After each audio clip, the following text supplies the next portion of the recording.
fabriquer un sommier en palette pour son lit, c'est dégueulasse, c'est pété de produits chimiques. Bullshit, on est en 2023, ça fait 13 ans qu'on ne traite plus aux produits chimiques dégueulasses. Avec des palettes, on peut faire plein de choses. On peut faire un carré de potager ou des carrés de potager.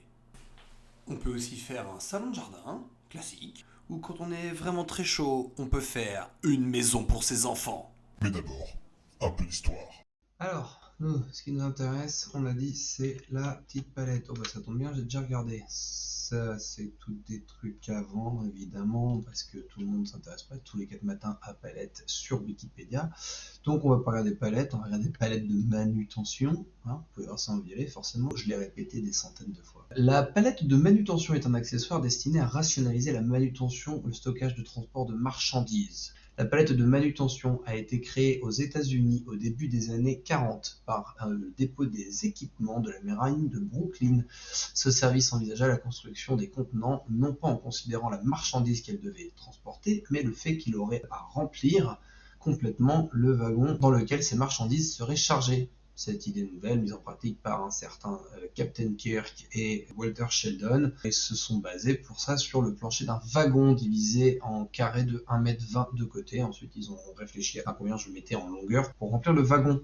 Alors, le top of the pop, hein, pour nous autres bricoleurs du cul, c'est la palette Europe. C'est le format le plus standardisé en Europe aujourd'hui, qui fait 800 par 1200 mm, donc 1,20 m par 80 cm, blablabla. Et on arrive au recyclage. Certains particuliers recyclent également parfois des palettes en les démontant pour construire de petits meubles ou de petites constructions comme un poulailler, par exemple. Bon bah du coup c'est bon, on a trouvé ce qu'on allait faire avec nos palettes pour cette vidéo. Petit aparté sur les en passant, toutes les personnes qui vous diront oui, fabriquer un meuble en palette pour mettre chez soi, ou bien un sommier en palette pour son lit, c'est dégueulasse, c'est pété de produits chimiques. Bullshit, on est en 2023, ça fait quelques années que c'est terminé. Le traitement par fumigation au bromure de méthyle étant hautement toxique, il est totalement interdit depuis le 18 mars 2010. Hein. Seul le traitement thermique reste autorisé dans l'Union Européenne. Ça fait 13 ans qu'on ne traite plus aux produits chimiques dégueulasses, c'est juste un traitement thermique. Autant dire que si vous prenez pas un vieux truc pourri ramassé dans un camp de Romano sur le bord de la route, ça devrait bien se passer, même pour faire votre sommier. Allez, tout de suite. Au commencement, il n'y avait rien. Ok, alors du coup, on va aller chercher directement un modèle de palette Europe dans SketchUp. Qu'est-ce qu'on a ici? Ça, c'est pas mal. Non, c'est un petit peu gros ça en fait. Voilà, ça c'est beaucoup mieux. Allez, la grosse, elle dégage, sans offense. À partir de ma palette, je vais donc supprimer les pieds pour en faire une palette plate. C'est quand même plus élégant et plus facile à travailler. Suite à quoi, je vais retirer les pales, histoire de faire un beau fenêtrage. Non, c'est raté là, on recommence. Histoire de faire un beau fenêtrage, je disais, c'est là qu'on va mettre notre grillage par la suite. À partir de cette palette fenêtrée, on va pouvoir attaquer notre structure. Donc mon but c'était d'avoir un beau parallélépipède, concrètement, histoire de faire une maison à peu près plat. On enlève les morceaux qui dépassent, et une fois qu'on vient surélever ici, on a notre point final, mais malheureusement on se rend compte que ça va pas. Non mais ça va pas. Ça va pas du tout. Allez, ça bouge pas. Ici, ça.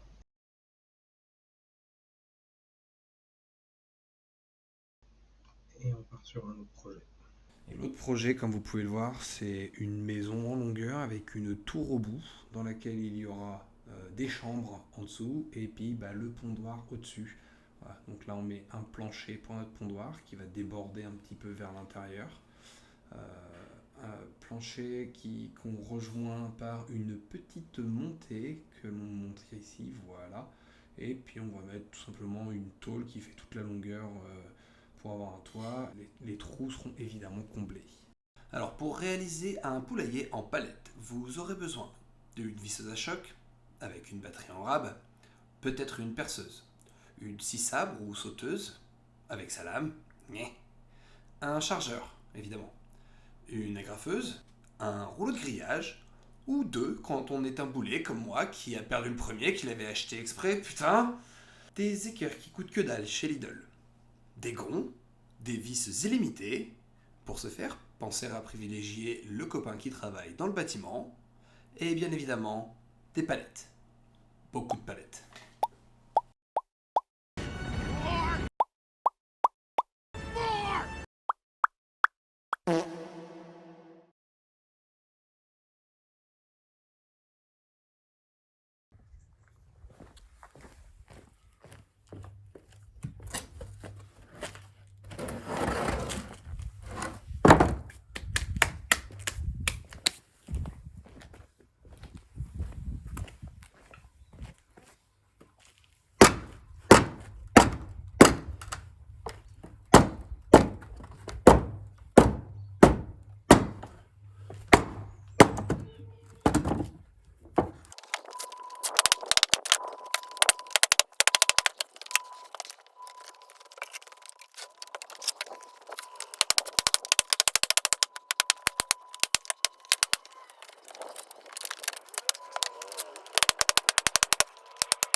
Bon, comme vous pouvez le voir, entre les palettes Europe avec des renforts en aggloméré et celles avec des renforts en bois plein, c'est pas du tout la même tisane pour les dépalettiser. Voilà. Parce qu'on dit pas dépalettiser. Dépalettiser, c'est quand on enlève des choses d'une palette. Mais bon, vous avez compris quoi.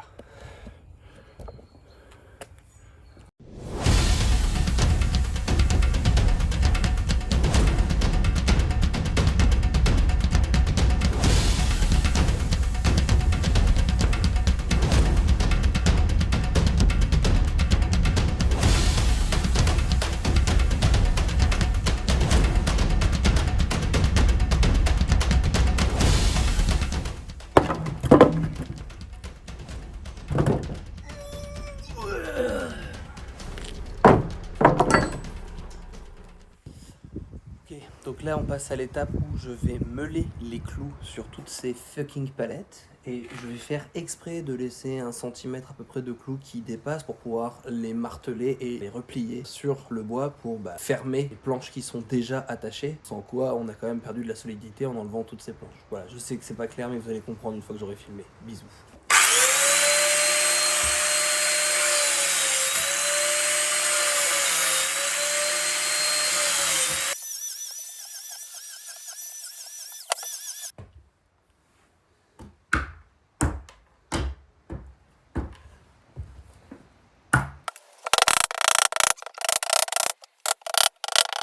Normalement, ces planches-là, elles devraient plus bouger.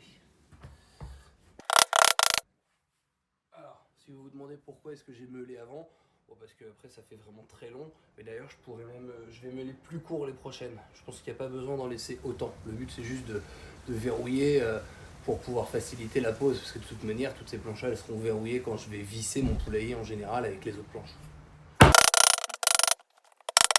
Voilà, là, on a un socle fixé, solide. Ce sera ma base de travail pour la suite que je vais remplir avec les planches pour faire. Pour fermer mon poulailler. J'ai vomi dans ma bouche.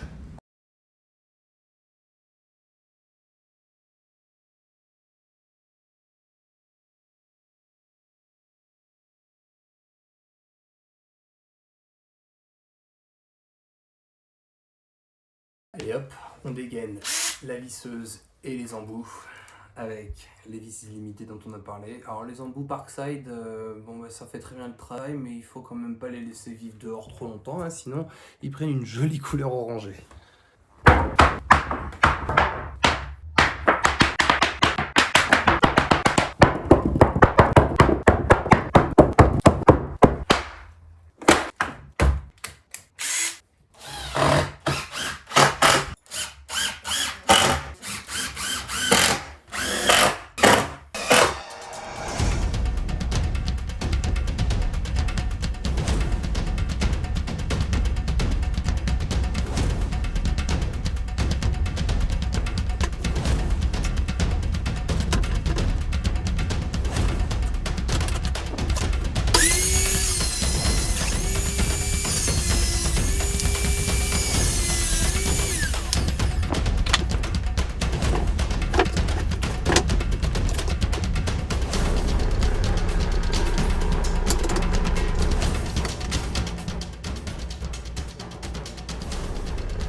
Ok, j'ai décidé de revoir un petit peu le projet. À la place du toit en tôle qui devait aller de là à là, comme ça, et qui du coup crée un angle énorme, me rendait la tôle trop courte et me cassait les noix sur la partie remplissage de cette partie-là. On a fait énormément de découpes. J'ai opté pour remplir avec 3 planches ici. Celle-ci, qui rentre pile en largeur là, sera coupée en diagonale, histoire de créer une toute petite pente. On tire à l'autre côté évidemment.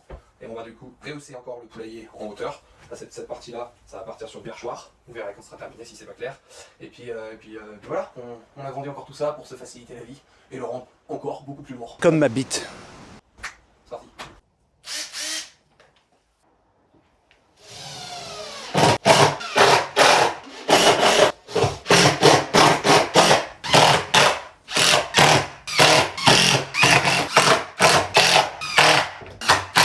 Voilà ce que ça donne ici. Tac, voilà, une fois debout avec mon pondoir qui va se caler comme ça. Tac, tac, tac, tac, tac, tac. Le toit qui va descendre ici. Au final, c'est pas mal, hein. Voilà, vue de l'intérieur. Tac.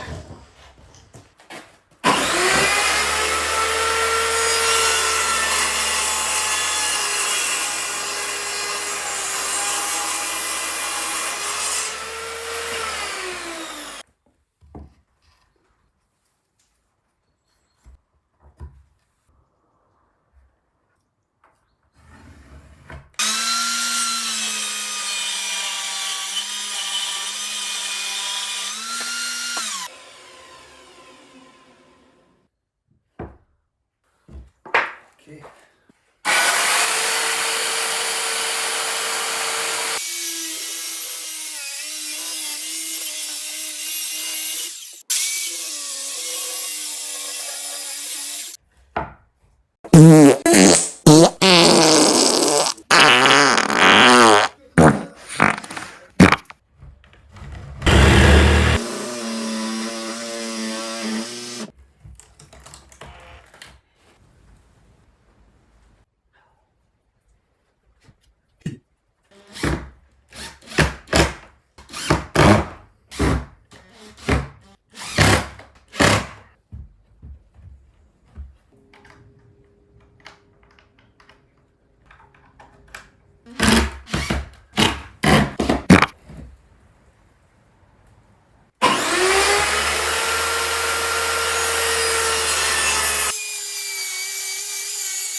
Voilà, ça dégage.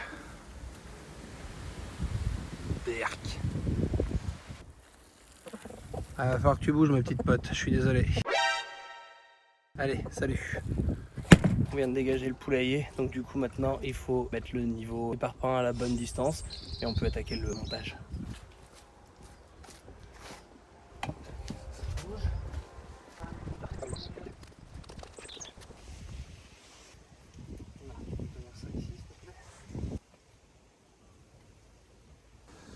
Et c'est là que Pauline et les équerres pas chères de chez Lidl entrent en jeu.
Du coup, j'ai aussi récupéré 7 grosses planches. C'est avec ça que les poules montaient dans le poulailler avant. Du coup, je m'en sers en la coupant en deux pour faire le nouveau escalier. Donc c'est pas de la palette.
Et là on a presque terminé, donc j'ai fait une porte pour pouvoir fermer, même si je vais jamais le fermer. Elle est là à peu près. Et on sort nos gonds.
Allez, vite.